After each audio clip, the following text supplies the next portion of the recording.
We are 15 seconds from the start of the art tour. 15 seconds. Make your way this way. I'm about to start the art tour. Bust a move, people. Here we go. Hello, everybody. Welcome to the art tour. Right here, we see the start of the tour. Right here is the only modern art piece in the entire collection. This right here represents man's thirst for knowledge and, of course, a dog's thirst for water. We're moving on. Everybody walking with me? Walking with me. Is everybody here familiar with found object art? Found object art. Correct, sir. You are right.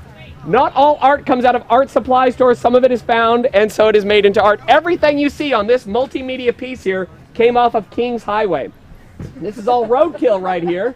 It's all roadkill reshaped to form the circle of life, bringing those animals back to life. A lovely thing. It is a multimedia piece. We see it. Okay.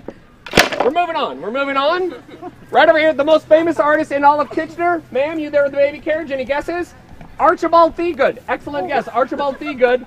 He was considered a prolific artist of very limited output. Now this represents right here his early red flower phase and his much later, anybody? Anybody? No, his Protestant rage phase. Correct, right there. He only made these two paintings, and yet art critics all over the world agree he should have retired just a little bit sooner. We're moving on. Outsider art. Is anybody here familiar with outsider art?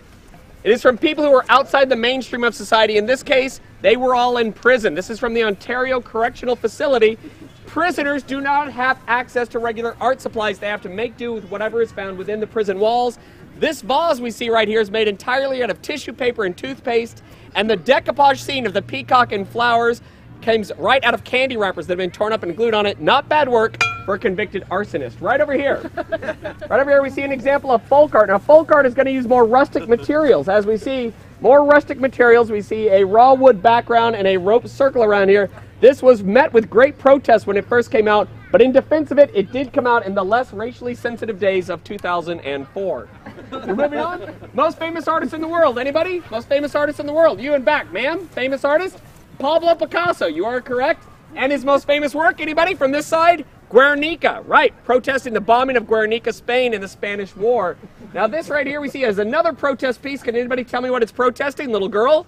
Correct. It's protesting capitalism. Now right here, I'll show you how the matador represents big business and the bull represents the workers. And we see big business ripping away the promise of a better day from the trundling picador-stabbed bull who is on his way to the Conestoga Mall.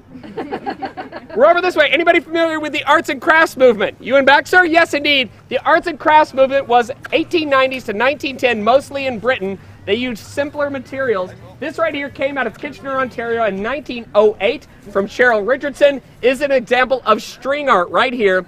Now we did x-rays and CAT scans on this to discover if there was anything below it. No, indeed, this is the original art piece. There was no string art beneath this. This is the original piece of string art.